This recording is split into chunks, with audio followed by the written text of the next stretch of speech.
my goodness, we're here. It's time. It's Tutorial Stitch and Twitch Tuesday. They met in a pub. They've had some sort of strange love child, and that's tonight. And I'm very excited because we are giving something new a try this week. And if it works, then we'll keep doing it. That's sort of how we roll around here. I have to admit that honestly, there isn't like wild sort of nonsense going on in the behind the scenes for us. We don't have any sort of if you will,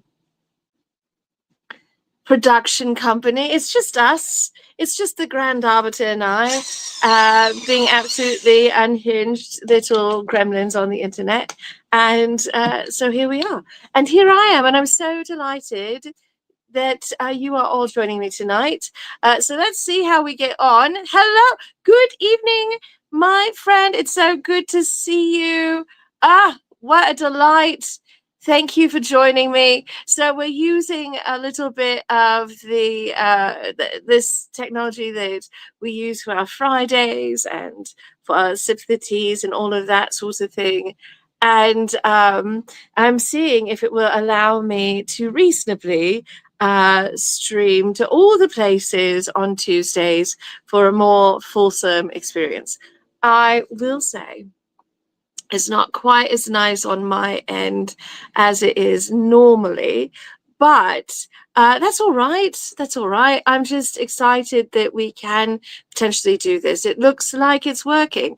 So, huzzah. Congratulations to myself, I suppose, and happy Tuesday to all of you.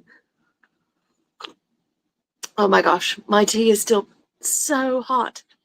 I do not start out with quite boiling, but it's almost boiling. And so if I am too excited and I start drinking it too soon, then here we are. So anyway, my friends, it's so good to be with you.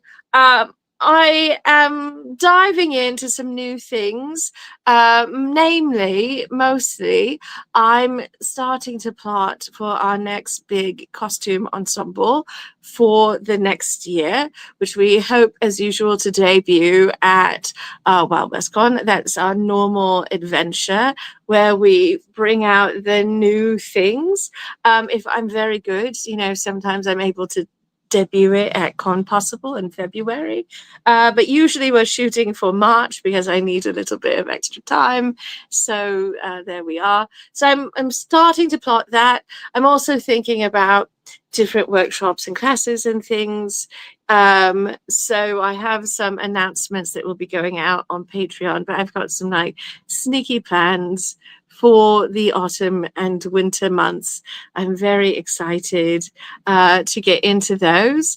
I think we're going to have a grand time with that. Very exciting. And I'm also starting a new hat. So one thing I know for certain about this new ensemble that I'm plotting is it will have a hat, and I know the style of hat I'm going to be making. So that makes my life rather easy in that, oops, oh no, where'd you go? There you are. All right, let's not do that again. Oh, all right. So this setup has some idiosyncrasies, and I'm definitely learning them. So thanks for your patience. But anyway, so I know what style of hat I'm going to be making. So I'm going to be working on that a bit, just as I worked on the chapeau for the dragon costume off and on. So I'm going to be working on this off and on our Tuesdays. So I'm very excited about that. And I'm going to be talking about planning a lot tonight, although we may get into a bit of stitching. So Saturday, we have a crafternoon in our Discord. And if you didn't know that, you are so welcome to join us at our crafternoon. I'd love to see you there. It's a really good time. And we have so much fun talking about our projects and catching up with each other. It's a very social time. It's very free form. I mean, this is pretty free form, except that I'm absolutely here to answer your questions. So, speaking of, if you have sewing questions, no matter what they are, as long as they're questions in good faith, please drop them into the chat, and I shall do my utmost to answer them as usual. So, again, this is like a slightly different setup. So I'm also learning my way as we go tonight and seeing how it does in general. So also, if you have feedback on how it is on your end, please, I welcome that. So, but I am prepping the costume. And when I start with any sort of costume plan, I start with a sketch. And so you can see the sketch kind of coming together here for the new ensemble. And one of the things I really love about this is that the power of tracing paper. So I can like come up with a sort of base idea, look at it and be like, well, it needs a bit more, but it took me a couple of hours to do this. So I don't want to just keep sketching it over and over again. So just like you do with like Photoshop, I use tracing paper to give myself layers so I can line it up, and it gives me some different little, you know, details without having to redo the entire thing. And so I can even change up the color a little bit. I can change up the decor. So in this case, you can see I added a bit more sort of trim and what have you. This little bit of nonsense and faffing here. So yes, and thank you. Yes, the tracing vellum is a good hack. I probably sort of stumbled into it, to be honest, but it's something that professional artists and people who know what they're doing have been doing for a long time. So it's not like a novel solution, but it is a helpful solution, and it allows me to sort of save myself a bit of suffering this way. So and also kind of maximize my time. So yes, it's gone through a couple of iterations. Oops, too many layers. And I think we have settled on the design, but you can see there was another iteration with a sort of asymmetrical opening. I'm not doing the asymmetrical opening. We decided that competes too much with the chevrons. And yeah, thank you for the compliments on the color, because honestly, both the Grand Arbiter and I are obsessed with green. And we haven't had a green costume in a long time. So it's very exciting to have something green. Also, I love this. Yes, I am loving the sort of color gradient. It's like my particular obsession right now. So if you are familiar with the dragon costume, that the whole costume was like a meditation on a sort of red to gold color gradient, color shift. And it's very lavish, and I adore it so much. I think it looks so, so good. I'm very proud of that piece. And I just sort of wanted to muck about some more with this color gradient experience. And so when we started talking about our green costume, the one idea that came into my head pretty fully formed was the chevrons in the front. And so I was like, I know I want to do this kind of chevron idea. I don't want it to be the same sort of approach do a color gradient as I did with the dragon costume. I don't want to do scales again. I did that. It was amazing and I learned so much, and I would do them again, but also I'm very aware now of how much time the scales take to manufacture. And so I'm like, well, I'd do it again, but also not in another like 6 months to a year. I need to like recover. But I also did a small chevron in the back of my bodice for that costume, and I really loved how it turned out. It was incredibly finicky. It was such a fussy bit of sewing and lining things up and making everything come together and getting those nice crisp points. And I'm very pleased with how it turned out, but I wanted an opportunity to like muck about with it some more. So I decided, well, it'd be really really fun on this costume. And also thank you so much. I love that. So Rainbow Phoenix says the chevrons look wonderful and she's excited to see it realized. Thank you. Oh, look, it is a compliment. So, Rainbow Phoenix says that she wants to use that dragon dress as a jumping off point for a, is that a phoenix dress? Scales and feathers are very similar. Yeah, no, honestly, a lot of people, until they see the sort of like the bat wing sort of finish on the sleeves and on the overskirt, and before they see the details in the hat and the pauldrons, I get a lot of people going, oh my gosh, are you a phoenix? You look like a phoenix. So please, I would be honored if you use it as a jumping off point. That's the beauty of art, is like being inspired to riff on it in your own way. So I love that. And you will find that my build book has a fair amount of information about my approach and my process to doing the scales. I'm happy to write about that more in depth if people want me to get more into the like nitty gritty of it all. And look, sometimes designing something completely unhinged when you haven't touched your sewing machine in years is the way to get you back in front of your sewing machine. So, also, hello, Argent Phoenix. It's so good to see you. Yeah, no, right. So, yes, also this, even if Rainbow Phoenix tried to replicate the dragon dress one-to-one, it wouldn't be the same because every make is unique. Absolutely true. But also, I don't think you would want to make a replica because you're your own artist with your own vision.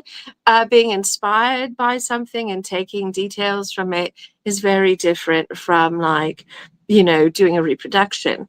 But we've seen people do reproductions of cosplays that are from anime and movie and television shows, and we've seen people do historical reproductions that are from famous paintings, right, or illustrations or fashion plates, what have you. And each of those is a work of art unto itself, and has its own uniqueness in that it's uniqueness of proportions, the fit, the way in which it like is you know, approached as a project. Hello, yes, hello, my darling. Yeah, also, look, I am happy to provide more information on the scales. I was also thinking, frankly, it would be fun to do more of a like deep dive on how I've done the cape sleeves, because I've done them on a couple of projects now. I'm kind of obsessed with cape sleeves, so you're going to see them again, for instance, on this green project. Hello, Susie, how wonderful to see you. Thank you. Oh my gosh, look. Archer Peacock says, it would be a sight if at some convention there was a parade of unhinged bird, dragon, fantasy costumes traipsing through the vendor room. I would like that to happen. That would make me very happy. So I am also, therefore, extremely happy to share some of my process with doing these things. And you may look at my process and go, that's absolutely unhinged. What? I want to do this in a less unhinged way, because the way I did the scales is not fast, but it is effective. So, and it did make some portions faster. You could probably find some ways to, some different materials would make it less intensive. So mine's all made out of silk dupioni, because we love the sheen and we love we love Silkberry and we love working with them in terms of like, we love their fabrics and they're always very wonderful to work with and very reliable, and the colorways are stunning. But I also love the shot fabric because it makes things more dynamic and it gives you this color shift when you're moving, which is so lovely. So I'm kind of obsessed, and for these big projects, we often budget our money for that kind of fabric specifically. And so in order to work with the silk dupioni, which frays quite a bit, you have to consider your approach with how you are finishing the fabric. So each of the scales is essentially bag-lined with silk organza. And the organza is wonderful because it's very strong, it's very lightweight, and it basically does not change the hand of the dupioni doing it this way. But the organza is also like incredibly woody. It moves like a cloud when you're trying to sew with it. Silk organza, I find, is less woody and more cooperative than like polyester, to be honest. And it's like, I get it at Dharma trading for about $10 a yard. So it's not the most insane fabric price-wise either. And I just, again, it's somewhat less woody than working with polyester organza. So I don't want people to think I'm like a weird snob about fabric. I am weird about fabric in that I find certain things very difficult to work with. And so I will pay more money for things that I find easier to work with. So that's true. And I will also pay for addition, sort of a higher premium for fabric I like the way it looks and the way it drapes. But I think those are sort of normal mentality.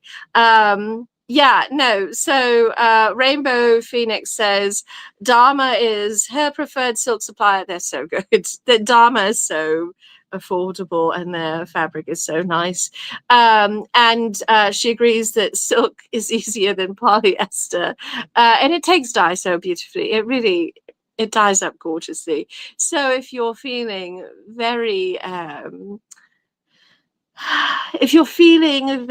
adventuresome, you can actually just buy all of your silk fabric from Dharma at a fairly reasonable rate and dye your own. You're not generally going to get color shot fabric that way, but you are going to get some beautiful custom colors, which is really nice. And silk dyes like a dream. It feels a little bit like cheating, but it just like sucks up the dye and it's so cooperative.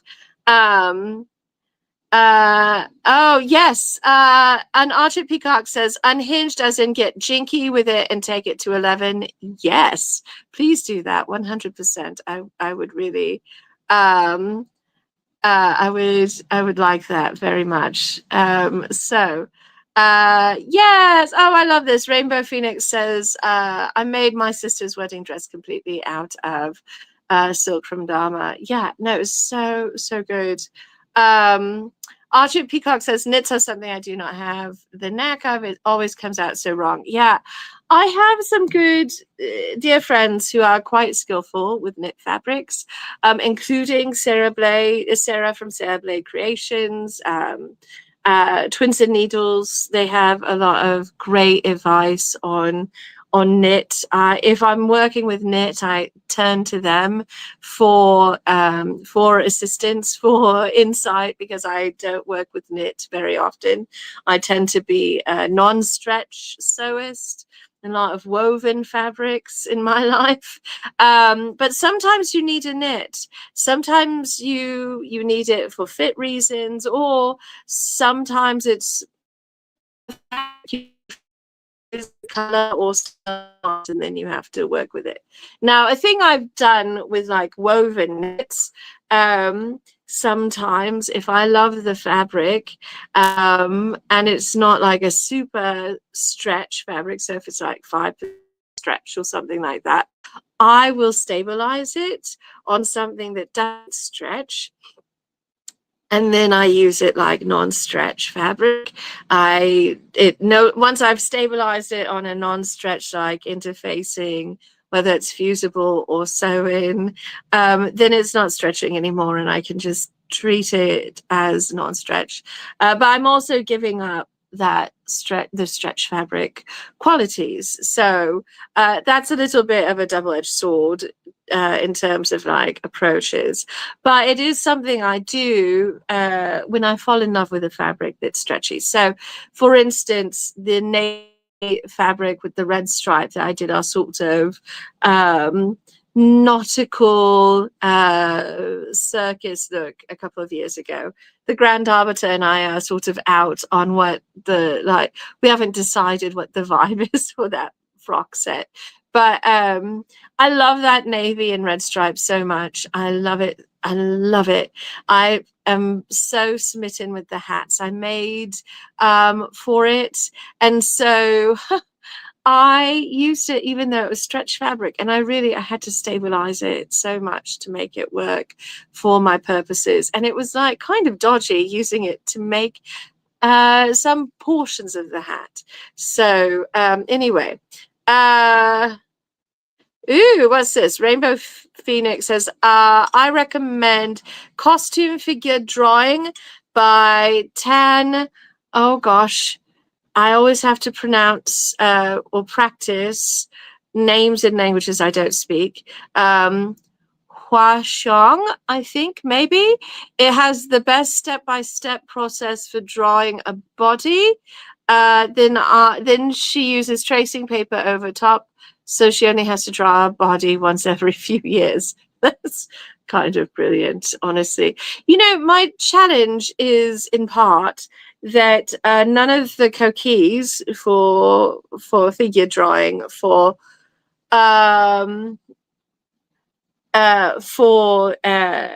costuming purposes are corseted and bustled, and so I always end up drawing my own for that reason.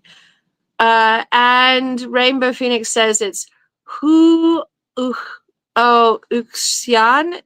That X sound I know is sometimes a sh sound depending on the language. So Huxian. I hope I am approaching it. I'll practice, and my apologies. I must admit that if I am working with a name in a language I don't recognize, or don't speak, or haven't worked with before, I do actually do research and go and practice. It's kind of, I want to do my utmost to be respectful on that front.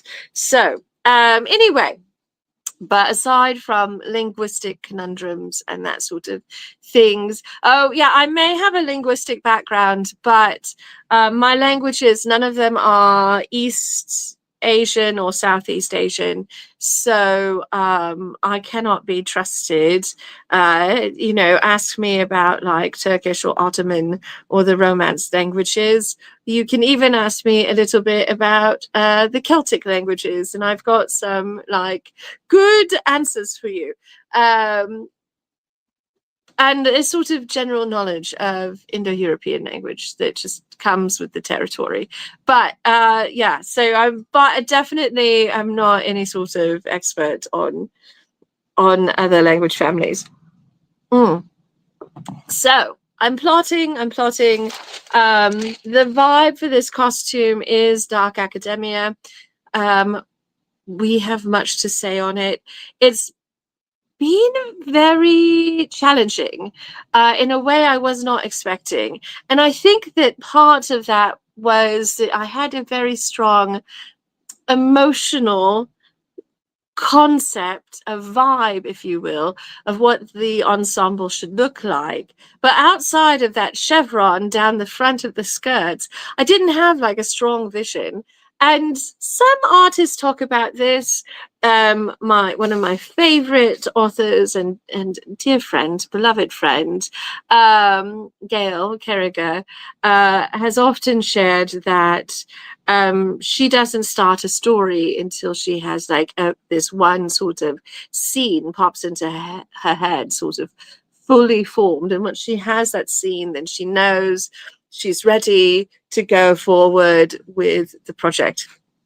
And so for me, it's often it's not quite the same, of course, because we're talking about a visual medium, the sort of costuming art, but I am also like kind of driven by a key detail that often sort of drives the whole project, and I sort of work from that detail, whether it is a design element or fabric or silhouette or something like that. Now, I know what silhouette I'm using because I keep coming back to it. I just love a bustled look. I love the way it looks on me. And of course, the Grand Arbiter has embraced his new life these last 5 years of wearing corseted waistcoats. I don't know if he loves them, but he embraces them.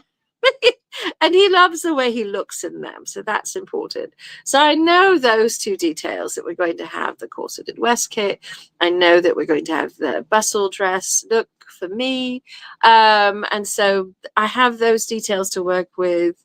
But then it's sort of like, all right, but like a silhouette and one design detail does not a whole design make. So I've been really pondering and working on the design and researching dark academia and different looks for it and different properties. So, I mean, that said, if you have some like anime or movies or TV shows that you love that are what you consider dark academia, I would love your recommendations.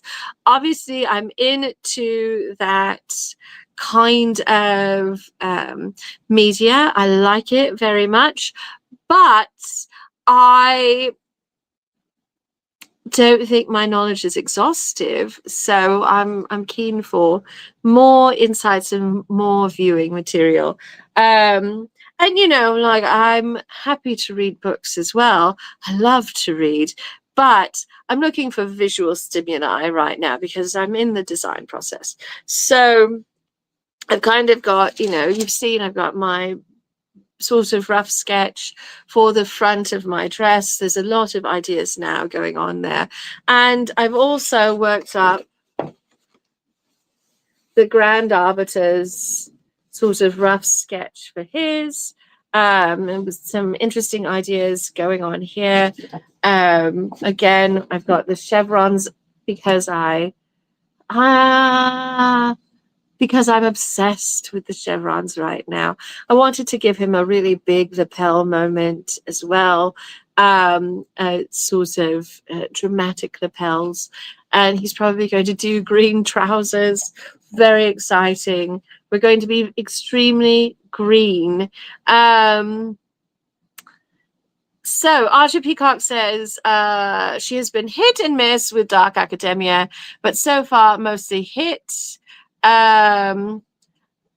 Oh, and Rainbow Phoenix says, I honestly don't think I have consumed any Dark Academia unless RWBY counts. You have to tell me what RWBY stands for because I don't recognize the acronym. Yeah, thank you. I Love the drama. We're here for the drama, right? I also know the Grand Arbiter loves a cape. He loves some back matter, if you will, some flair to round out his costume, especially as he is not wearing a bustle, right? He needs a little bit of flair for things. So Archie Peacock says, I feel the Grand Arbiter's outfit needs an outlandish sleeveless Inverness for that look.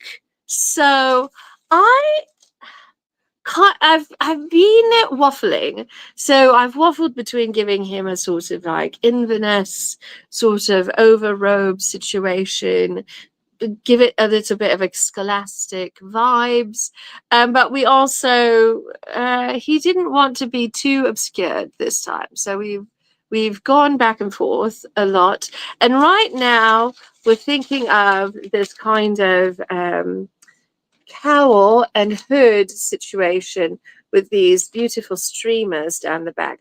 I think the streamers are going to get longer. I think that is a little bit too short. They need more drama of. So I think that might happen.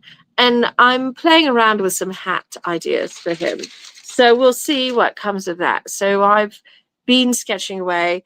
I've been plotting. I've been researching. And the sketching's really fun. You know, it's like has a purpose. It is project driven, but there's also something very meditative about the sketching portion. So one of the other things I do when I'm starting to plot a project like this and starting to sketch and get into the weeds as I start to look for visual references, which is part of why I'm like, ooh, do you have recommendations of things that you think I should watch, that you think would give me a little bit of inspiration? All right. So Rainbow Phoenix says the RWBY is pronounced Ruby. The name of the OG show is the acronym. It is a magical fight school show made by Rooster Teeth. All the characters are loosely based off of fairy tale, folk tale characters. Ooh, I love that. Yes. All right. So Bess is picking up what I'm putting down. Bess says the shape of a doctorate graduate's hood would be quite fine. All right, Bess. Yes, that is something that I'm kind of drawing for, or pulling from, but I'm thinking mostly like the back portion rather than the front of the cowl, because I don't want to obscure the front of the Grand Arbiter's waistcoat and lapels. Naturally, these are such critical things to keep in mind, and so I'm thinking of doing this sort of like drapey half cowl hood situation that attaches at the shoulders in a cunning fashion. So if you have been following my costuming adventures for a while, especially for the Grand Arbiter, you know I've used everything from buttons to hooks to magnets to like attach capes and things to his ensemble so that it just sort of drapes off his shoulders and he doesn't have to have anything wrapped in front of his body. We originally tried capes that like attached at the front of his body with ties or like wrapping around or belting around the chest and what have you, and it really exacerbates some of his challenges physically. It's like pulls on his body in a way that increases his body pain. And joking aside, I don't actually intend to torment the Grand Arbiter and cause him pain. So I'm not actually trying to like make this as unpleasant as possible. I'm always looking for ways that I can make the costume more wearable, more functional, as well as being quite, dramatic and stylish naturally. So We've got more details. So, Rainbow Phoenix says about Ruby, I fell off of it years ago, and since Rooster Teeth recently went under, I'm not sure where it can be viewed or streamed. Thank you, though. Um, oh, so Archer Peacock says, I third watching the Legacy show several years ago, but I tried watching the Legacy show several years ago, but couldn't get into it. I did watch the first series. It was okay. Okay, yeah. So Rainbow Phoenix says the sketch I have for the Grand Arbiter is vaguely reminiscent of the Headmaster's vibe. She'll have to dig up a link and post it on the Discord later. Yes, please. Beth says, I may be misremembering as it's been a while since I attended graduation, but I feel like the front of the hood is not too large, so cutting off the front and attaching at the shoulders seems reasonable. Yeah, that is what I'm remembering. Also, hello, Cheshire. It's good to see you. Coming in with a slightly scandalous comment. Oh, how lovely. Hello, friend. Oh my gosh, the chat glitched and now it looks like you spammed. Well, we're going to ignore the chat glitch. I'm just happy to see you here. And I could get away with a pointy type hat for the Grand Arbiter. Certainly. I am thinking of doing one of those sort of more flat caps that are inspired by the flat caps of the medieval and Renaissance eras. They form sort of the fashion genetic ancestry of the modern doctoral caps and mortarboards and that sort of thing. I considered doing a mortarboard for him. And I was like very inspired by the hat, the fascinator that Neve Gallus wears in Dragon Age Veilguard. Look, I love her. She's a wonderful character. I love her whole aesthetic. Her whole vibe is so good. And that hat is just absolutely stunning. And so I was like, well, that might be a way to go. But now I'm leaning more towards this like flat cap situation. Cheshire says also every character in Violet Evergarden. I need to finish watching that. I watched like the first 2 episodes and then I was like, this is going to be emotionally very difficult. Oh no, I love it, but also maybe I need a good therapist on the line whilst I'm watching it.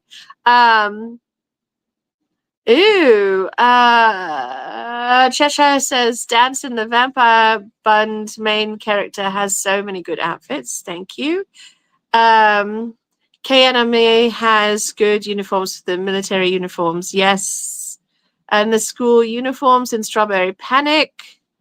Oh, yes, Charlize Theron in the School for Good and Evil. That's a really good recommendation, a good pull for that, Cheshire. I mean, I watched that and I enjoyed it, and I thought the costumes were quite good. So, and also I love her. She's wonderful. So, you know, that's an easy sell for me, honestly. So once I've like gotten into some of this is part of the research, and to like reference back to what Rainbow Phoenix asked, this is part of where I'm like, you know, yes, take inspiration from where you need to visually. We don't live in a vacuum. Art comes from inspiration of the things we consume as lovers of art. They come from the inspiration of walking through the world and existing, and then you just throw that into the blender of your brain and then something comes out. And so I think this is part of that experience. Also, hello, Squad Mistress, who's just popping in for a moment from Hobbit Chaos Dinner. Hobbit, I love you. be less chaos. I know it's the age of chaos for you, that small children go through that. Oh, and Rainbow Phoenix says, in reference to my Violet Evergarden comment, she vibes with that so much. Oh, look, cool new media. Oh no, I'm not emotionally equipped to engage with this just now. Yes, that happens to me distressingly often. So I struggle if it's like too emotionally fraught, especially right now, to be honest. So in my classes, when I'm teaching design and sewing and things, this is a book I come back to all the time as a reference. I love it so much. It's called Embellishments, Constructing Victorian Detail, and it's by the wonderful Astrida Schaefer. It's an incredible book, and it really, one of the things I love about it, as someone obsessed with detail and doing a lot of like historical fashion, is the detail. It's all about the detail, and the detail can be quite complex. So it's wonderful to have a compendium that like goes in to great, focus on these details. So there are up close photos. There are like fantastic shots that give you a sense of these details, but also, more importantly, for those of you who are sewing or want to sew your own, they give construction details on how you can do some of these things. So that is so helpful and so lovely. And yes, oh look, Cheshire just mentioned Penny Dreadful. I may have, maybe, possibly, started reading this particular project, because I'm like, kind of, I loved that show. I don't know that I have finished watching the whole thing, but I watched the first 2 seasons. I love the casting. The costuming is so good in that. Yeah, and it's like got this wonderful, like, spooky 1890s vibe to it. Now, it's sort of past the bustle era and it's into the 1890s era. And I know that I do time travel into the pew pew laser guns, and I may put together things however I wish. But there's a sort of, for me, for my approach, there's a sort of aesthetic balance to having a bustle dress. And once you get into like the 1890s, they're doing increasingly wide skirts and a slightly different posture and silhouette, and the sleeves get wider. And so it's a different balance to things. And so I like to go with the balance of the bustle fashion.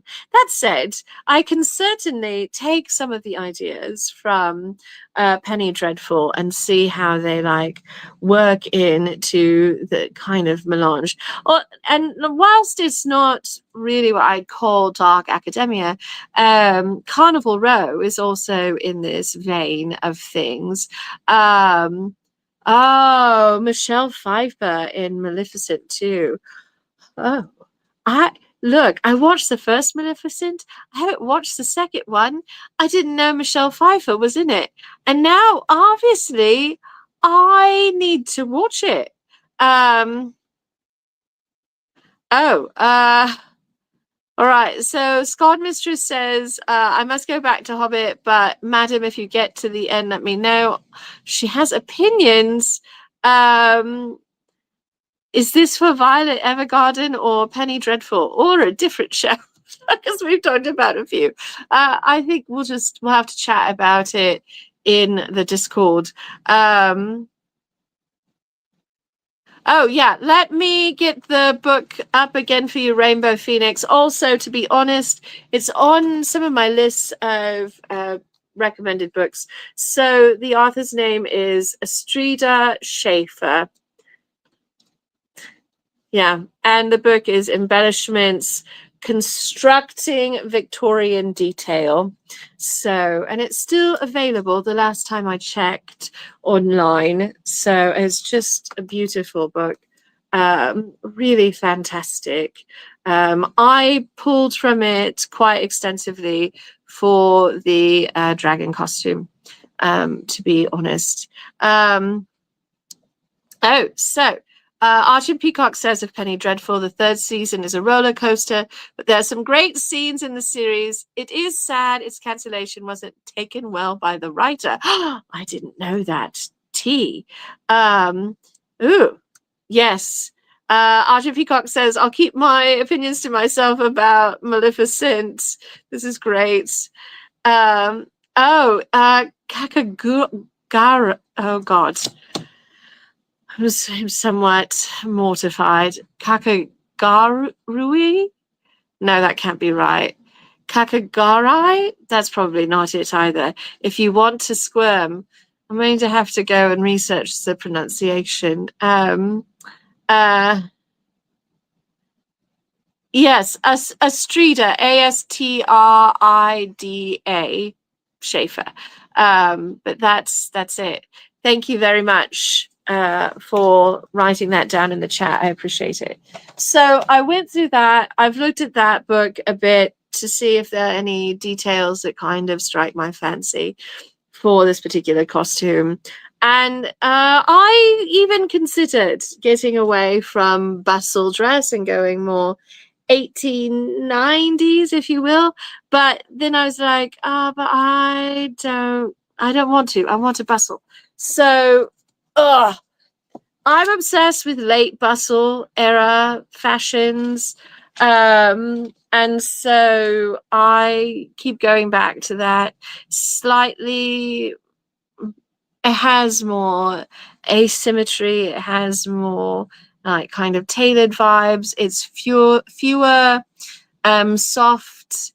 It's like a little bit less soft. It's like there's the early bustle is more like cupcake, and late bustle is more like a tiered cake with columns. It's still very cakey, but one is more frothy and the other is more like detail, asymmetry. We saw it the first time, but now we want to be edgy. So I'm drawn to the like edgier era of bustle, I guess.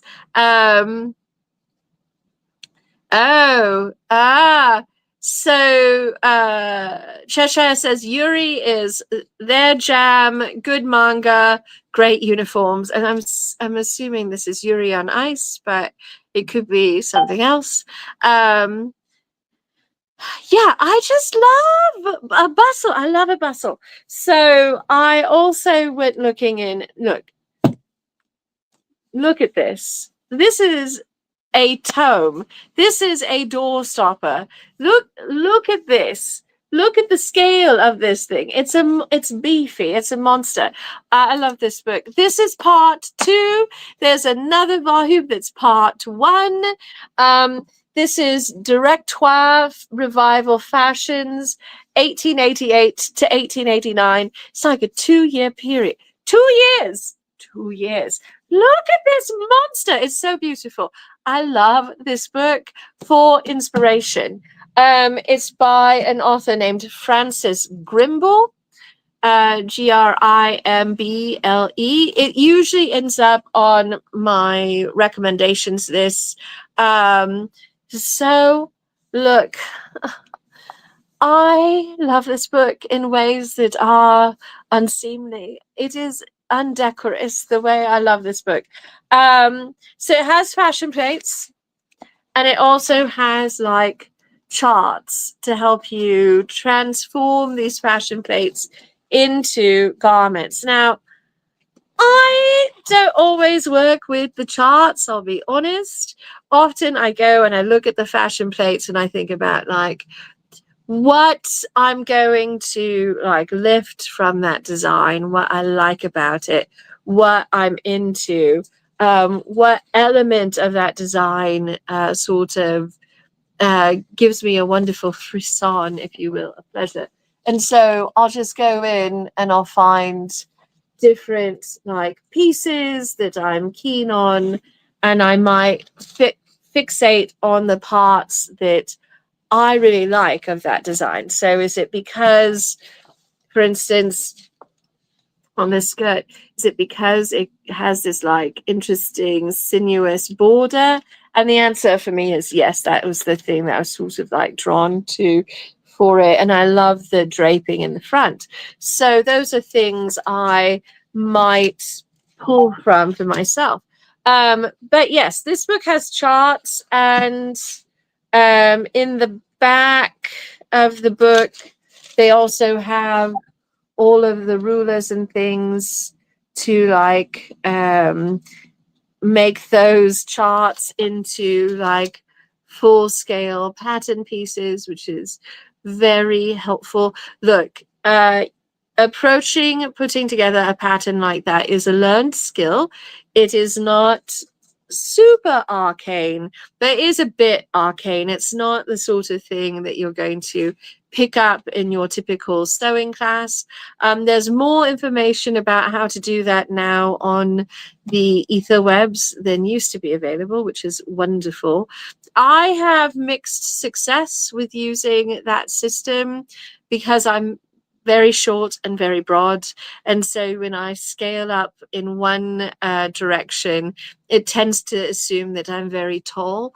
And so I have some challenges with keeping things in the right scale for myself. So I find that I have not mastered this process, but some people are able to do quite incredible things using charts. And I think this is an incredible resource for that reason.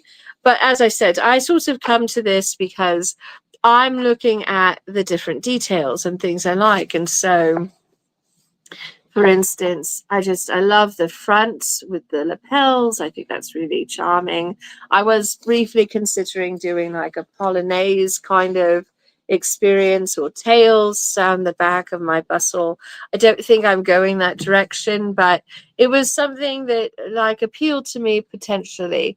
And so, I will go through this book and I'll look for some ideas, and then that will also help spur on my design process. I also, to be honest, I knew the shape of hat almost immediately that I wanted to go with, but I'm always looking for some interesting new design approaches. And so I went and I looked at the hat and bonnet section here as well. So it's a very helpful resource. And again, look at it. There's so much. This was a $50 book. I would say it was worth the $50. Even though I haven't used it for the charts, I've used it a great deal. I've had it for almost a decade now. It's been a wonderful reference book. I just really love it. Oh my gosh. Oh, all right, Arjun Peacock, it was so good to see you. I shall be thinking good thoughts and keeping my fingers crossed for your husband tomorrow. I hope everything goes very smoothly, that it's extremely boring, no surprises, no excitement. And I bet it has been a saga. So do take very good care, my darling friend. All my best to your husband as well. So, yeah, good luck. That's going to be a heck of a day. Yeah, no, I love this. So, Rainbow Phoenix says she likes to use the charts as a kind of guideline for what overall shape pieces should be. And that's something I kind of rely on as well, because I have not mastered scaling them up. I've only tried a handful of times, so I haven't put a lot of effort into it. But the handful of times I did it, I was like very frustrated with my outcomes, and I just haven't gone back. So I'm referencing that. I also I also got into this book a bit, Authentic Victorian Fashion Patterns. This one was edited by Christina Harris. This one is more 1890s, to be frank. And whilst I found it to be visually interesting, I did not find anything in here that was like setting my world on fire for this project. But just like the other book, the Francis Gimbel book, this one has some charts and things in it, so very helpful. And it has some good information about the garments. It does not, however, have any rulers in the back, so you have to sort of make your own way with this one. But it also has some good information. It's a little bit of a less intimidating tome, so it's a little bit more manageable. And if you're into 1890s, if you like that kind of fashion vibe, I think this was a nice one to add to your reference library. So these are some of the books I've been turning to as I've been plotting my way with the costume. I'm very excited, and I know it's going to be like such a fun project to work on. One of the other fun things about the like plotting, planning, designing stage is swatching, fabric swatching. So we've been looking at swatches. I I indulged in a lot of swatches. And after a wonderful talk with Cheshire and the Grand Arbiter at Saturday Tea, or not Saturday Tea, but the Saturday Crafternoon, I've decided that once we finalize our fabrics, I'll be releasing that information on Patreon. So if you're someone who wants to like play along and create your own dark academia look, or do something green, then you will have the exact names and information of the fabrics we're using for this project, so that you can like delve in or swatch and get something that works for you, because maybe you don't want to use silk, maybe you want to use something else. So and yes, they're all from Silk Baron, because I'm a hussy for Dupioni, so that's very exciting. The Wheel of Time for embellishments. Oh my gosh, look. Yes. That show has some absolutely stunning costumes. All of them, you know, Ace Sedai looks so incredible. But really, it's just an extraordinary visual palette in terms of like the design, the colors, the little details. There's a lot of wonderful fine detail in the costuming in that show. I know that Rings of Power also has some fantastic costuming.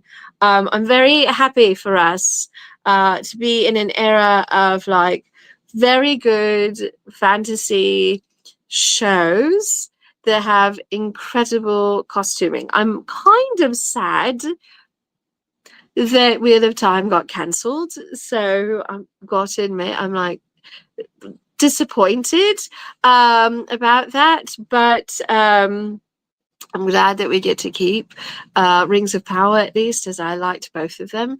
And I love the costumes. I just, my goodness.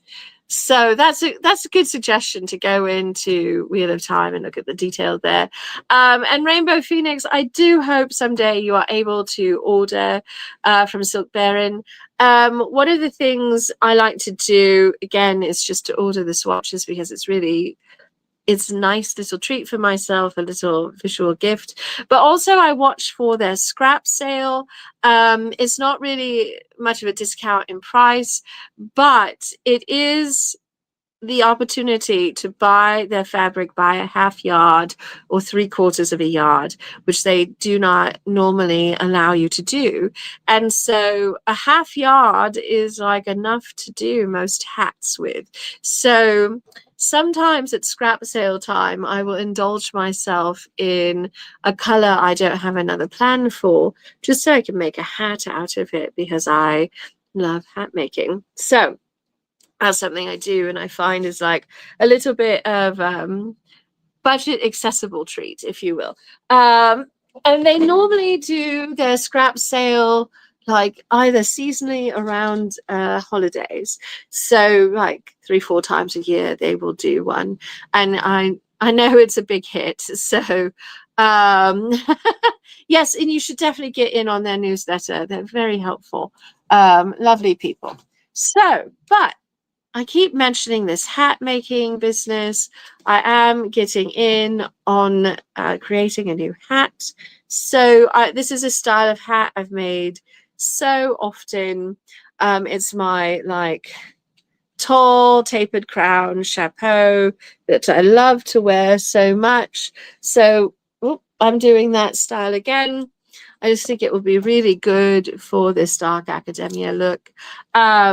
It gives me also a lot of room to play with in terms of like decor and everything. And I wanted to be able to really like lean into more fanciful, more elaborate decor. So one of the things I notice about some of my early work is that I'm very parsimonious when it comes to the decorations.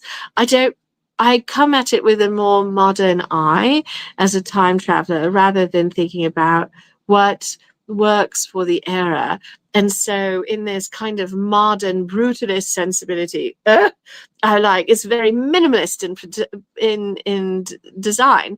And that's where I was then. But now I'm a maximalist. I've gone on a journey. I've time traveled more. I've been to more eras. And I've learned that Coco Chanel and I do not agree on many things. And I've leaned more into doing bigger and more decoration and embellishment. And that includes on my chapeau. So I'm very excited because I loved how my dragon hat turned out. I'm very charmed by Ludwig, my little dragon companion that lives on that hat. He's so charming and goofy, and it's so perfect. And yes, I absolutely use the word parsimonious in a sentence. It's just a good word. So anyway, so I started the hat frame, and if you've been with me for any sort of hat making nonsense, if you sort of tuned in during the summer when I was sort of faffing about making a hat, then some of this is not going to be new information to you. But I am using buckram again, and I'm using a double layer of buckram. So I have 2 layers of kind of medium weight buckram that I've stitching together to make a slightly more sturdy chapeau. And because I know how I am, I know how I wear my hats, I know it needs the sturdiness. I also and to be honest, in general, I think most of us need our hat frames to be sturdier. So it's a better part of valor to do a double layer of buckram. Also, yeah, thank you very much. I too love big words. And I'm happy to like share the weird big words that I have known. If you're really keen on fanciful, lengthy, real mouthfuls of words, I recommend the Grandiloquent Word of the Day. They're just lovely humans behind that. They do a calendar every year, and they post these absolutely extraordinary words every day. And now theirs are really arcane. They're often very low usage words. but they're wonderful. Yeah, and look, Rainbow Phoenix, you and I were both sitting someplace reading the dictionary as children. That's something I also did. So no shame in that game. So this will get turned inside like so. And the wonderful wires that I've been sewing in will help it stay nice and sturdy. Although I see I messed up a bit with one of the wires. I'm going to have to take it out because I got things a little off. That's all right. I'll get it sorted. It's not that much effort. I mean, it's still flat, so it's not that much effort. So I've got my double layer for the side of the crown. And then here's the tip of the crown. So this is also 2 layers of buckram ready to be going in with my sewing machine, and I'll be stitching this together to turn it into one very nice layer of fabric. So buckram is fabric, is very stiff fabric. It's a loosely woven, usually linen or cotton. That's, you can see it's kind of sheer, it's very loosely woven, but the thing that makes it stiff is it becomes it's imbued with some sort of stiffening adhesive kind of chemical. You can make your own buckram, which some people are turning to because there's a buckram shortage right now. It's the drama of hat making. The buckram shortage has been going on for a while. So we all freaked out about it like 3 years ago. So I know if you're a sewist and you're here, if you're interested in sewing, if you do any sort of crafting at all, you're very aware that Joann's Fabrics closed, went out of business. And that was a real blow for so many people here in the United States. Elsewhere in the world, you have other options, but here in the United States, Joann's was sort of like the main option for most people in terms of an in-person fabric store that you could go to. Now, full disclosure, Joann's and I had not been on good terms for a long time. I had to distance myself from Joann's. I needed boundaries with her. She did not respect my process, and I had concerns about her reliance on microfleece. Joanne! Huh. And so I had sort of like developed another approach for myself, so that I was going with a lot of online shops and using a lot of swatching and that sort of thing. And honestly, if you're like feeling the crunch, we have a resource we put together in our community. It's available on my link tree. It is a spreadsheet with a lot of fabric store recommendations and a little blurb about them and sort of a price range to give you an idea. And so I highly recommend embracing swatch life and you know, trying out some of these online stores. It's worked out very well for me. And then in terms of my notions, I converted to Wawak like 5 years ago, and I haven't looked back. I love them. So there are some options, but where I was going before we went on the like the sort of tangent, thanks for going there with me, is that if you think people are beside themselves over Joann's closing, hat makers lost their minds collectively when the buckram shortage became apparent. We were all like, oh no, how will we make hats at all? Buckram is a very fundamental material for flat pattern hat making, which is what I do. It's like It's like if there were suddenly no thread in the world and you wanted to sew. So you'd have to learn how to spin your own thread. And whilst you can learn to spin and create your own thread, it's so much work for something that's so basic. And so, yes, I know that some people are learning to make their own buckram. I've considered learning to make my own buckram. But currently I'm still able to get some from Judith M. Millinery. And so I rely on them. I get buckram when I'm able, and I try not to buy them out every time because that feels a little too mean. And there's going to be some other hat maker who needs buckram. So I try to just buy a few yards when I go. Rainbow Phoenix says, in all honesty, she hadn't shopped at Joann's in a while, but the percentage of her stash that was acquired while she was a Joann's employee is significant. Yeah, I mean, like, and also Joann's got worse. They used to be better. They used to have better selection. And that's not me being a weird old person. That's shitification. Like, they really did forget that sewists maybe want a variety of fabrics and a certain base quality, and they had kind of just gotten away from that.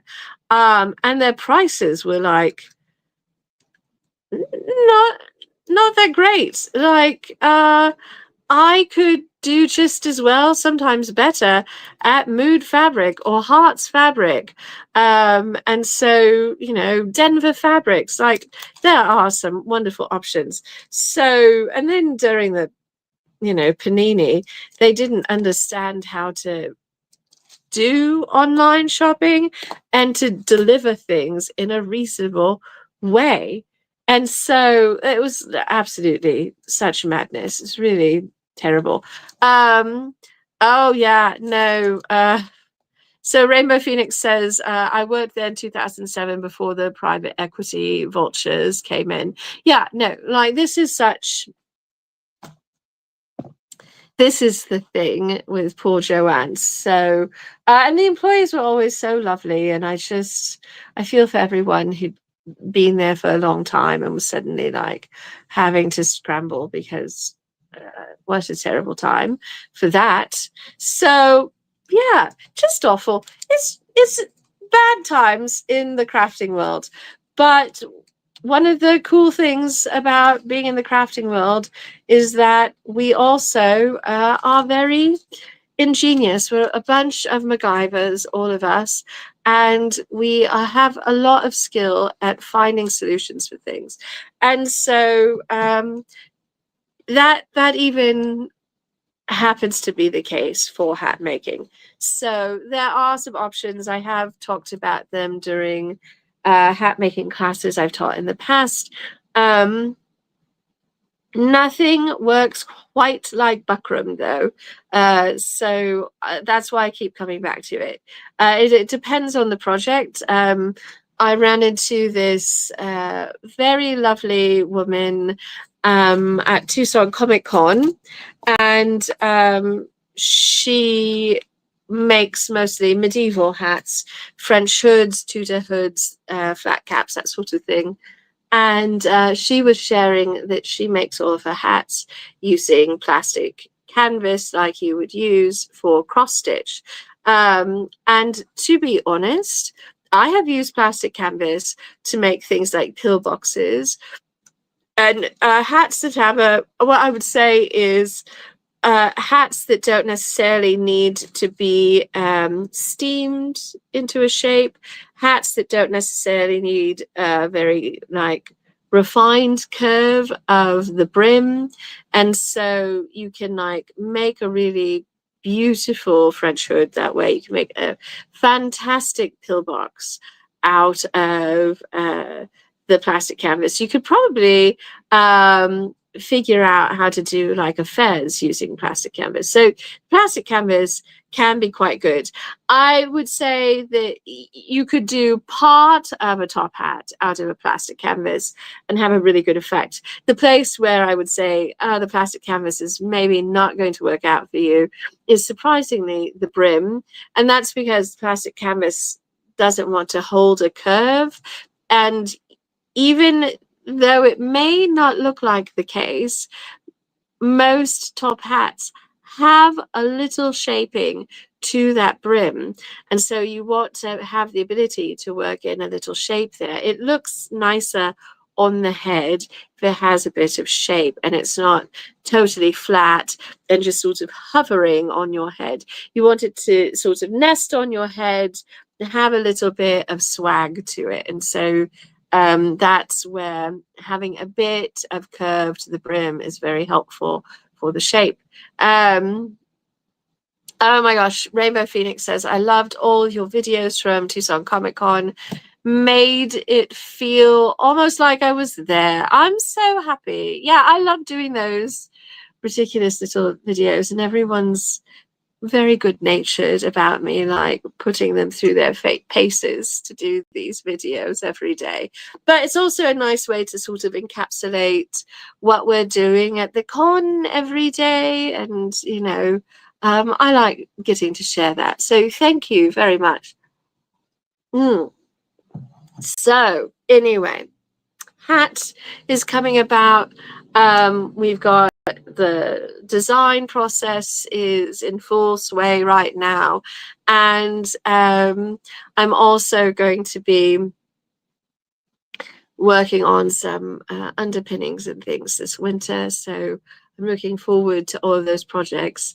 I think it's going to be a very busy sewing season, which is not new for me. I like to be keeping busy. Also, the worse things are in the world, the more I want to make art. I'm not necessarily distracting myself from what's happening in the world, but it gives me a bit of reprieve, if you will, from the doom scrolling, and I think that's important to have that reprieve. We're also going into our fantastic spooky season. I love Halloween. I love spooky season. I'm so excited. As you can see, I'm already gearing up for it. I'm like already dressing for the season, even though it is also like 100 degrees here Fahrenheit, which has got to be something like 38 Celsius or something like that, 39, somewhere in there. It's so warm. It's so warm here. It's hard to feel autumnal thoughts in this weather. But I am plotting autumnal projects. Oh, this is a great question. Rainbow Phoenix asks, will I be at RingCon this year? She's running a few games in the women's space. Oh my gosh. So I'm planning probably to come for a day, which is what I did last year. Usually I like don't have the sort of energy or time in my schedule to come for the whole weekend. Normally it's like very close to another con and I'm tired. This year I think the timing is better for me, but I may be too booked to take the whole weekend. So I'm at least going to come for probably Saturday, which is, I think, a really good day to be there. And I'm looking forward to playing some games and hanging out with other game playing geeks, because if you don't know this about me, I'm massively into board games. I love them so much.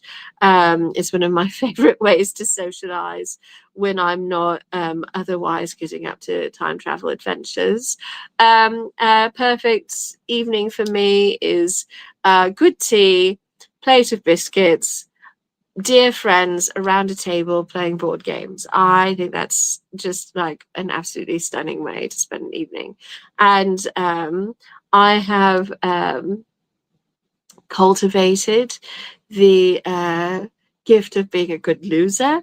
So because I win some games, but I tend to lose much more often than I win. So I try and be a good loser.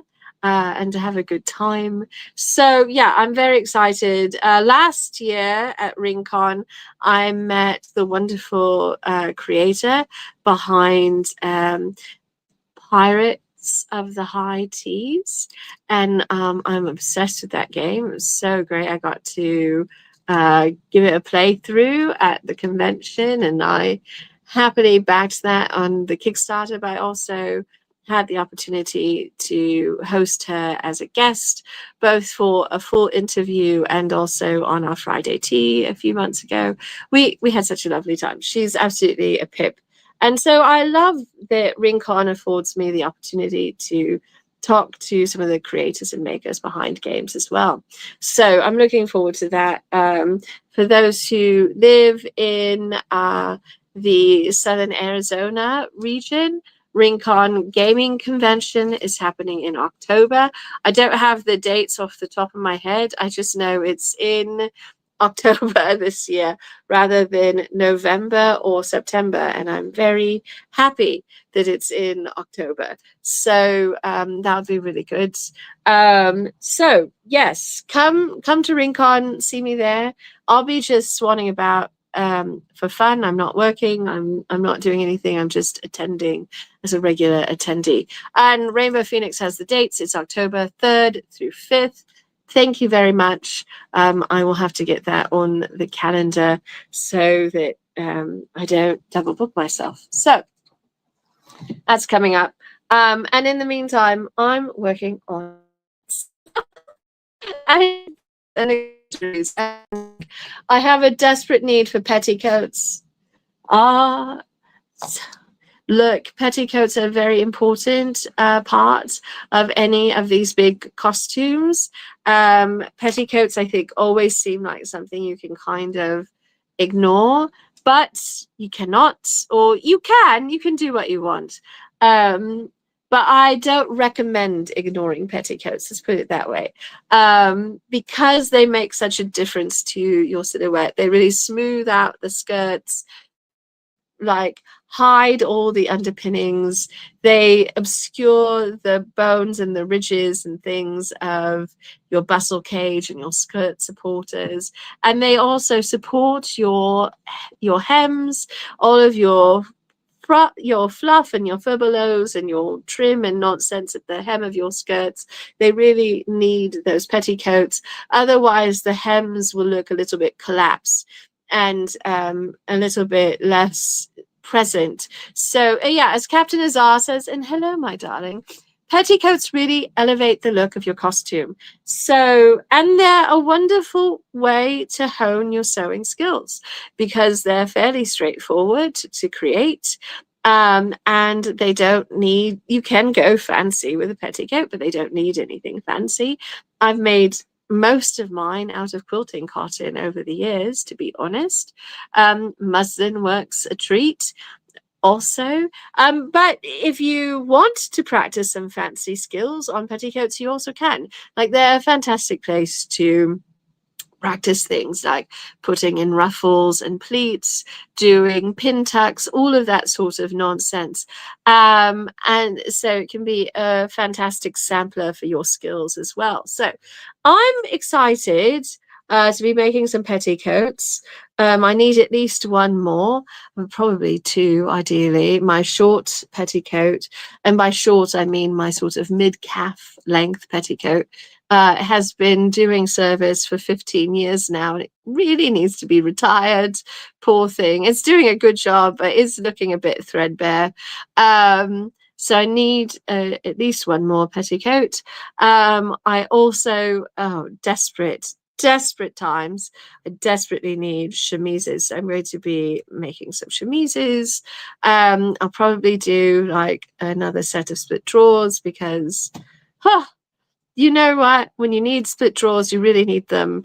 And, it's nice to have more than one pair so you're not having to wash them every night in your hotel and hope that they dry overnight. That's really an unpleasant experience. I speak from experience, personal experience. So it's going to be some of those things. And then I'm probably going to work up another bustle cage because I could use another. Also, hello, howdy. It's good to see you. I'm so happy you're here. Welcome, welcome. We're mostly just chatting tonight. I was thinking about doing some stitching on my hat or some sketching. But as much as I love this new setup, I have to work on it some more because if I don't touch the screen every 2 minutes, it tries to shut down. So that means that I cannot have my hands too occupied right now, or will time out. And so, but this was an experiment tonight to see if I could make it work on multiple platforms, if we could go back to having our Tuesday night sort of chatty stitching hour be available in more places for more people. I'm very excited. It appears to be working, fingers crossed. So that's lovely. I love that for us.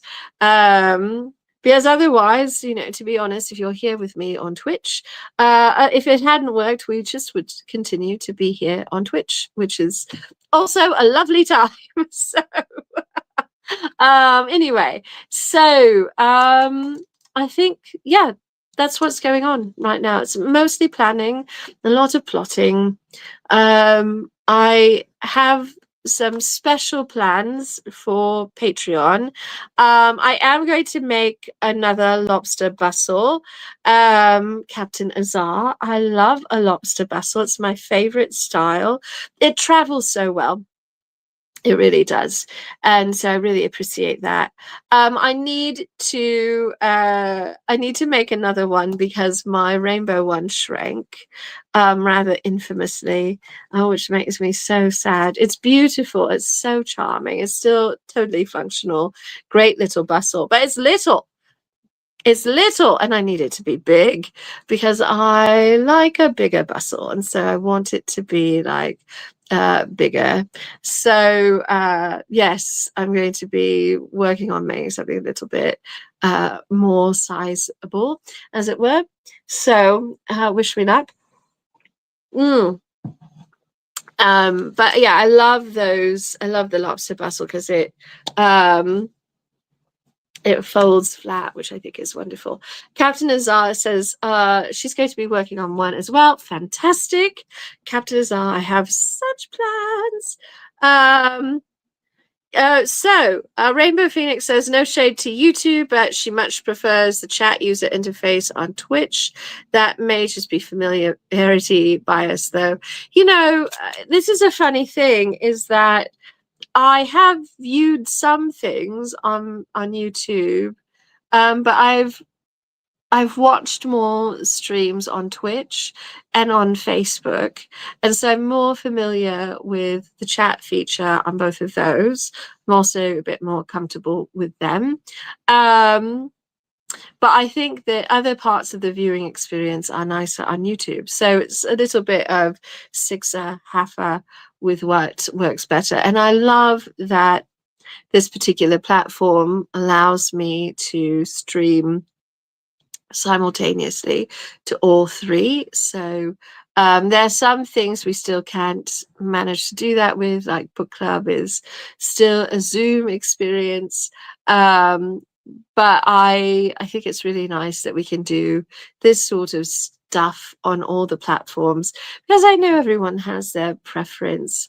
And I mostly, if I'm being really honest, mostly I just want to be available and to get to have this time with you.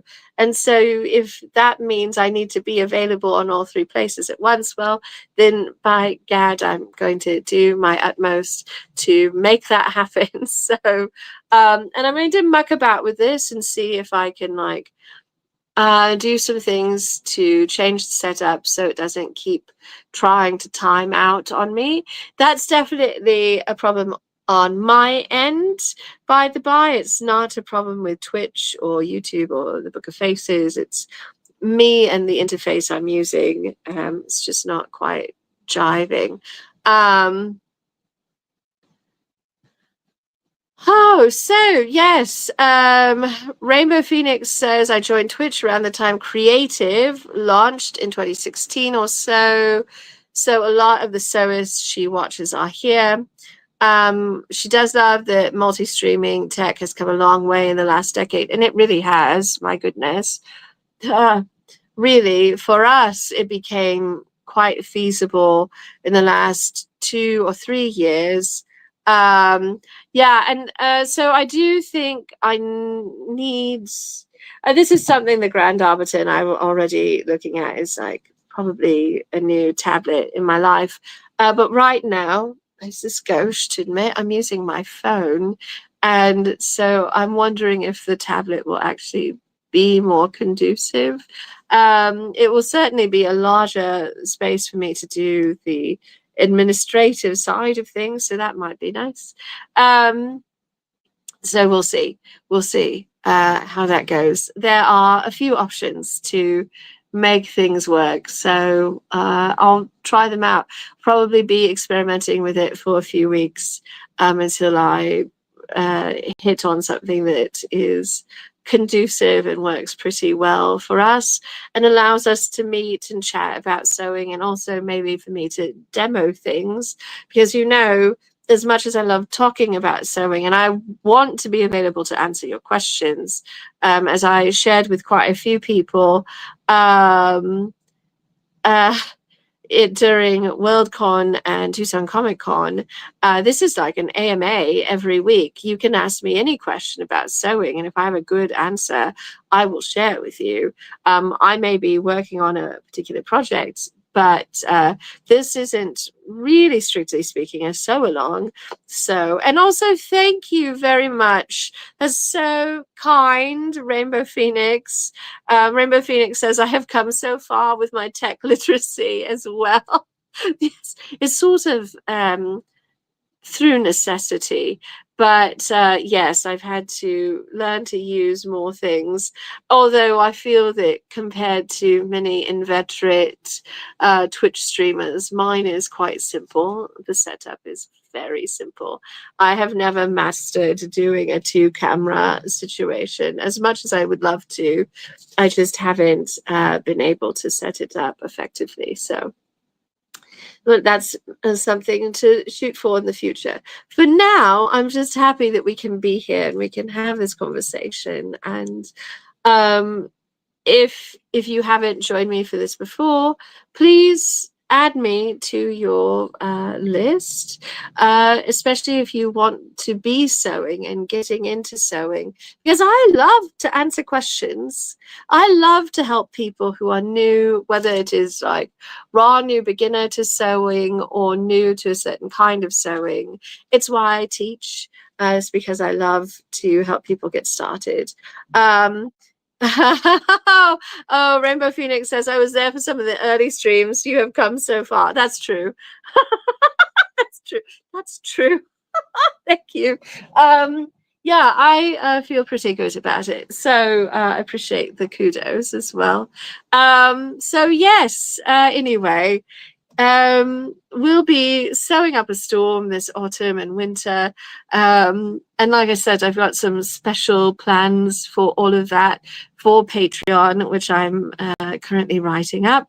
And since there is interest in a deep dive on things like the scales and the cape sleeves, I'll be going into a bit of a deep dive on those as well, and sharing that. Now Patreon is the place where I go deep on projects, and I know that sounds really naughty, but you know what, that's how I roll, really. So but Patreon is just such a perfect platform to be able to share more in depth. So that tends to be where I share my in-depth insights into things and write them down. And I think after the dragon costume and the fun I had putting together the build book, and it was a really interesting experience. So I'd never put together a build book before. I've always documented my work. I've always taken photos of the process going through. Especially in the last decade, I've upped um, my focus on that, because my early projects, which I so loved, I would be here's this again. I'd be very parsimonious with my photos, as though I were shooting with film and not digital. And so I wouldn't take very many. And I think part of it was that I felt a little silly taking a bunch of photos, like I was being too egotistical or too self-focused or something. But the truth is that society will tell you, especially if you don't fit into a certain narrow category, that it's not socially acceptable for you to be proud of yourself or your work, or to document your work, that you must be invisible. Otherwise, oh my gosh, are you still like an acceptable person because you have a functioning ego about your work and you are not out of control? It's just that you are invested in your work and you want a record of what you did. And so once I kind of got past that, I kind of unpacked that, as they say, internalized sensibility. Then I started celebrating my work by photographing the process. And so I have like scads of photos all over the place for different projects, but I'd never pulled them together into a cohesive like narrative about the project as I did with the dragon costume. And so it was quite a learning curve, learning to put together the build book. And I found something magical happened for me as a sewist when I was putting that project together and looking at my progress and looking at the steps, and starting from a sketch and ending where I did with this like absolutely astonishing garment. It made me feel really good about my work.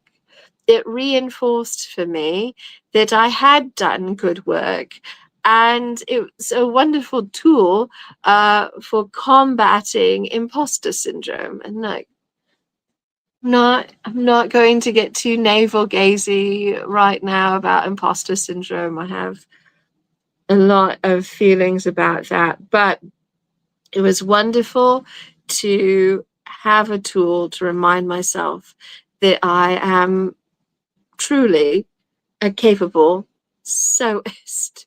And sometimes you need the reminder that you know what you're doing. So the Grand Arbiter has really encouraged me to plan build books for every costume going forward. So I am going to do that, and to consider going back and seeing if I can put together some sort of coherent record of some of the past costume projects as well. So Rainbow Phoenix says, I go back through some of my projects from costume school. It's very encouraging. Yes, it is validating. And I love this. Captain Azar says, taking photos also helps you remember the process and makes you a better sewist. Absolutely. Then I don't have to repeat myself or relearn something, or reinvent the wheel.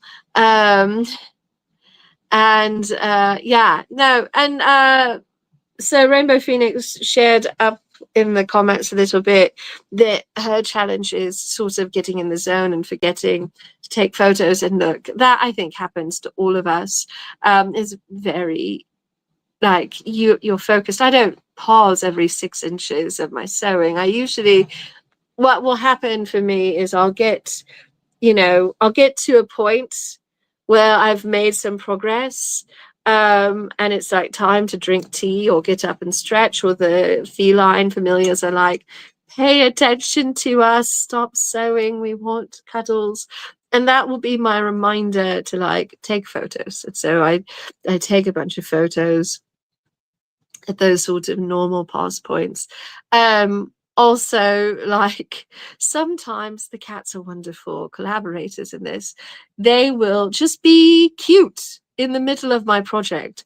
And so I have to take photos of them being cute in the project. And that also documents what I'm working on because they're on top of the project.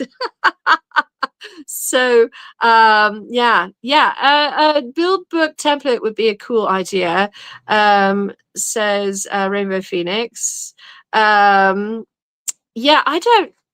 I think I'd need to make another one or two before I felt like I had a really good template to share. Although I certainly have some opinions already after making my first one. I also, to be fair, I've judged costume contests and masquerades in the past as a construction judge.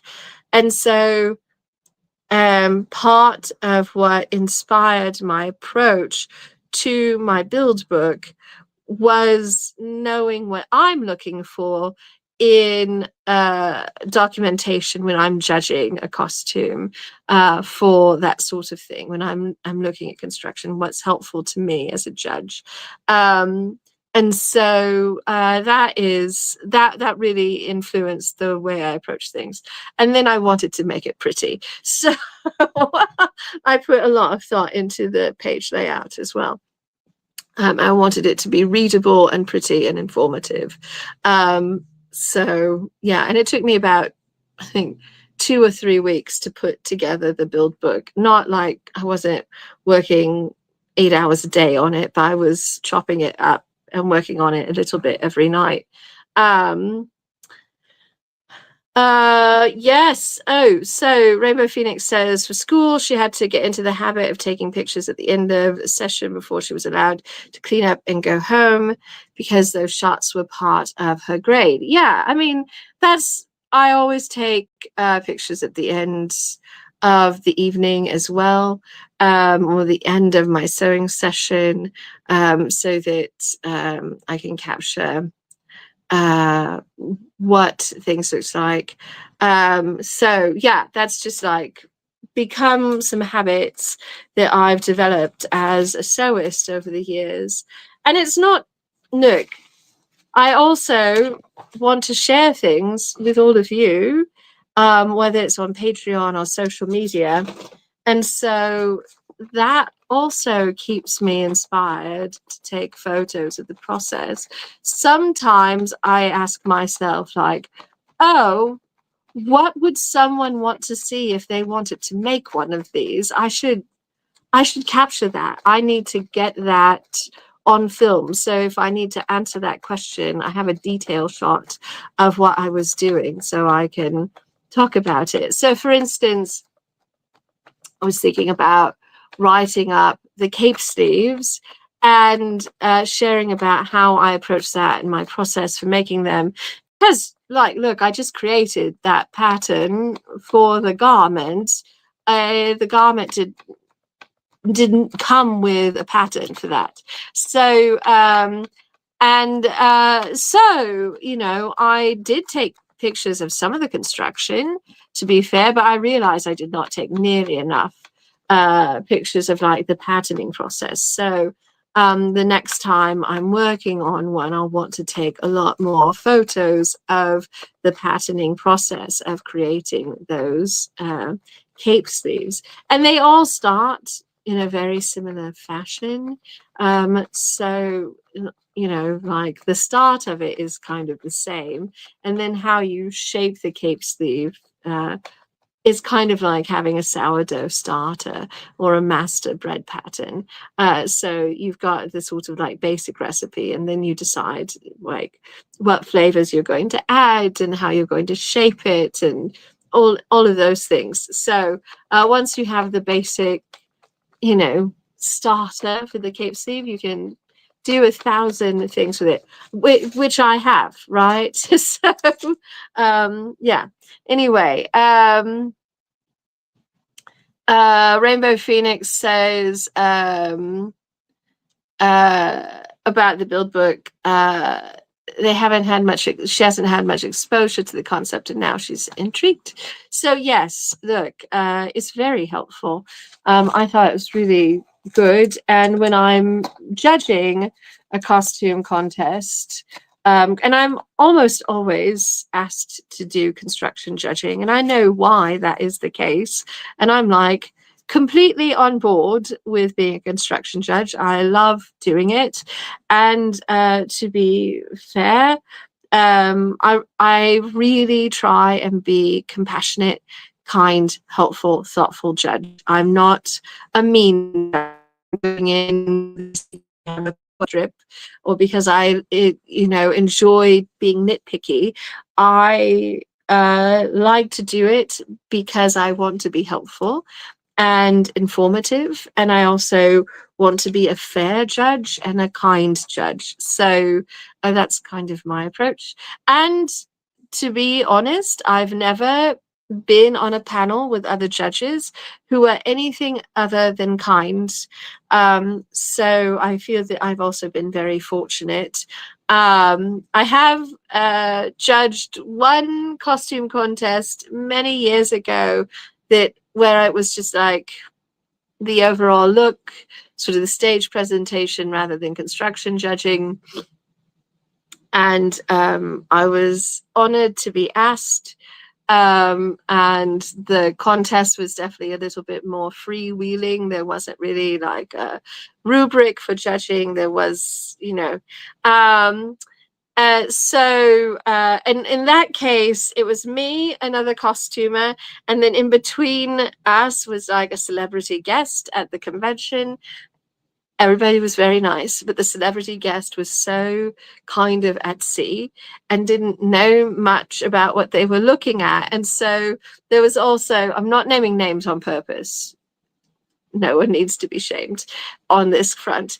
But the celebrity guest was sort of at sea, didn't know what they were looking at, was kind of baffled about things. And so the other costumer and I had sort of sandwiched this person and were like explaining things to them as we went through looking at things. And so we were kind of giving a very like rough and ready education on costuming at the same time that we were like taking frantic notes about what we were seeing, and that was like kind of wild. That's the last time I've done something where I was just like doing a kind of more free form costume contest. Well, it was a little exhausting, but mostly I just wanted to make certain that the people on the stage were getting a fair shake. And the celebrity was very nice about things, by the way. He was not being weird and demanding of us, but he was just sort of baffled by some of the things we were saying. And that after the first couple of people, we realized he didn't understand what was going on. So we were like, we need to explain some things as we're going through. So so Rainbow Phoenix says that's encouraging to hear. I have heard horror stories about costume contests. Well, I will say not all things are created equal, and not all things are going to be run perfectly well. And terrible things can happen. Unfortunate things can happen. Uncomfortable things can happen. And, the other thing I think to keep in mind is very important. Drama sells engagement. Negativity captures likes and comments and engagement. And so people will tend to share more about the negative things, and that will have more of an impact, which is not to dismiss the negative things. We do need to talk about them and make certain that we're addressing real criticism and trying to improve things. But one instance can get turned into 100 stories about that one instance, and so then it has a kind of outsized impact on perception. So, which is to say, I know that not every costume contest is a pleasant experience. Not every masquerade is a good time. And not everyone has a positive experience. And I know that, of course, there are people out there who are maybe not thinking about their responsibility as a judge in the same way I do. And they have a different approach, and maybe people like that approach. Um, so, not everything is going to be the same, but I feel very fortunate that everyone I've worked with has been very lovely. And especially when it comes to things like masquerades and anime costume contests, where I am doing construction judging, um, people really want it to be a positive experience. There are also some wild constraints around doing this. Usually you have like fewer than 5 minutes with a costumer to talk about their costume and to get some insight from them, which is why the build book becomes so incredibly important, because if you are working with experienced costumers as your judges, they can flip through the build book and look at those photos and get a really good sense of things fairly quickly, which can help them understand more what your process was, especially like if you've got a lot of hidden details, hidden layers, hidden construction going on, they're not going to be able to see all of that. So that build book can be extremely helpful in that regard. Yeah, because 3 minutes, 5 minutes, it goes by so quickly. I know when I'm judging, I always want more time. It's not feasible. There's often, like, this is about the schedule at the event. It's about keeping things on time to the best of everyone's ability, to be respectful of fellow costumers, to make certain that people are not held in limbo for more hours than they need to be. It's always a very intense, like, time commitment. None of these things are like quickly over, but you want to like keep things on schedule. So it's important that the time gets divvied up fairly. But that does mean also that you don't have very much time with people. And so, and that's the thing I always wish. I always wish I had a bit more time with folks. So, yes.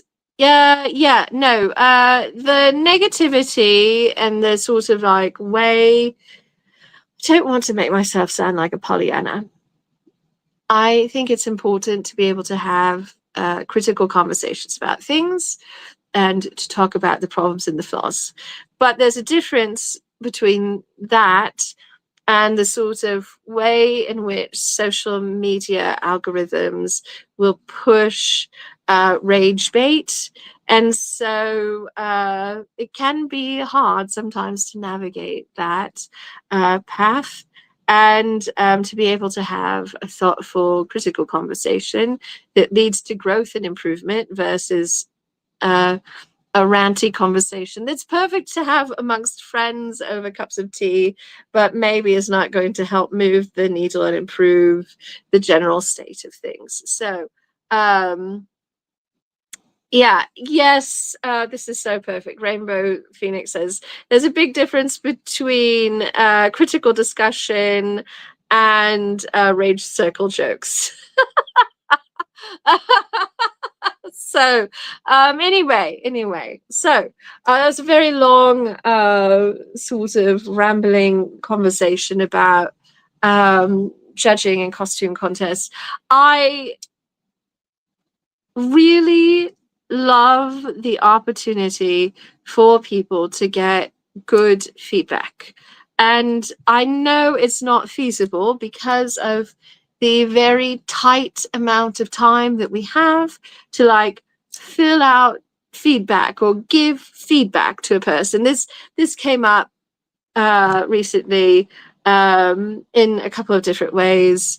But someone was saying, oh, I really wish that we'd gotten feedback on what they thought we could improve on, like what they thought we could do better, what sort of like maybe kept us from like placing better, what have you. And again, you have like 3 to 5 minutes at a time, and you are taking notes very quickly.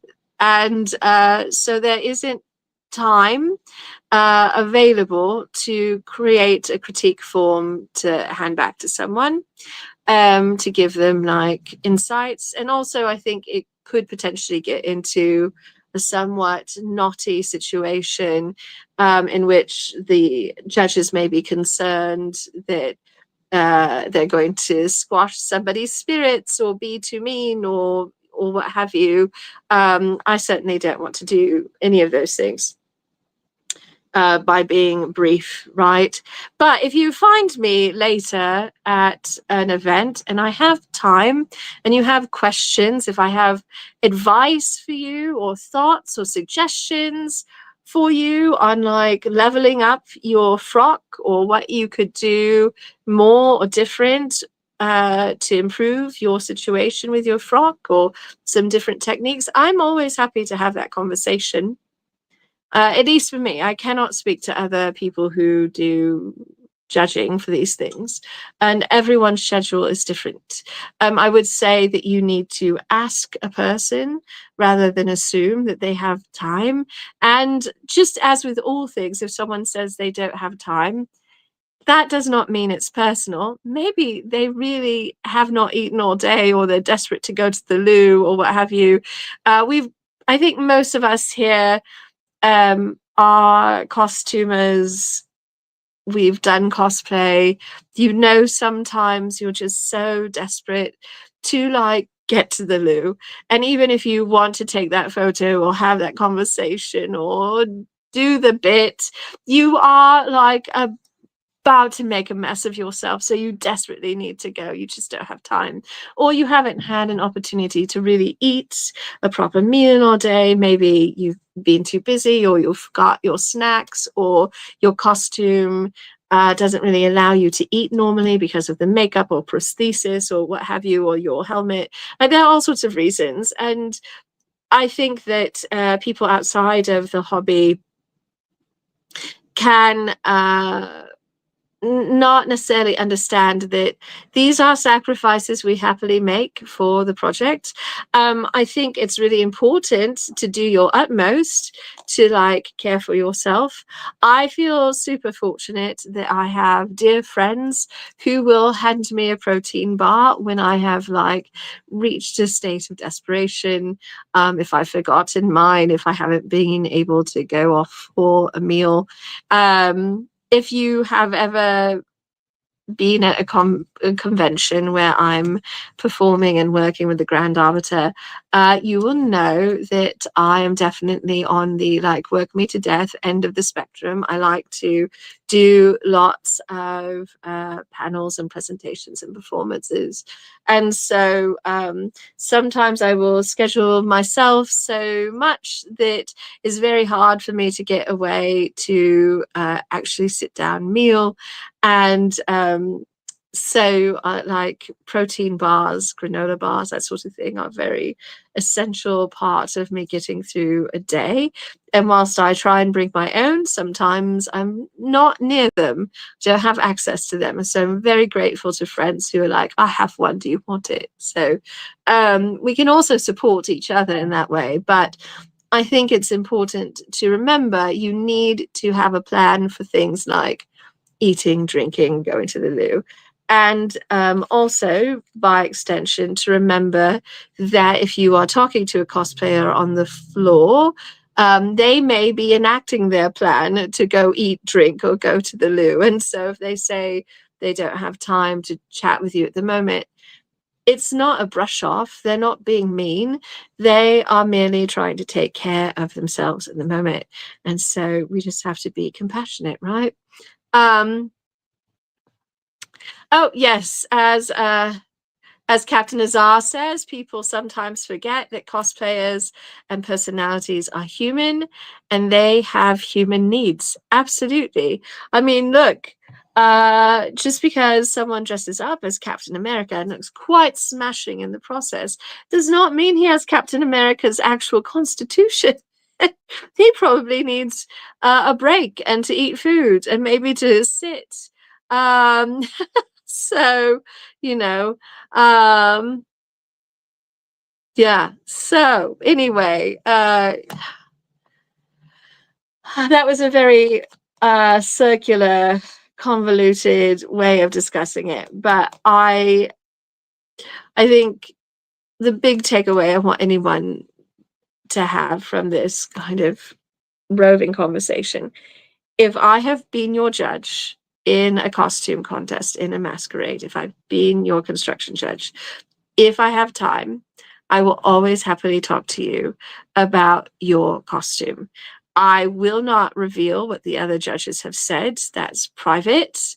And that is between them and you, what they feel comfortable sharing. I'm not going to discuss what was discussed privately in terms of like figuring out scoring, because often the costumes are all so wonderful that it is a fraught decision.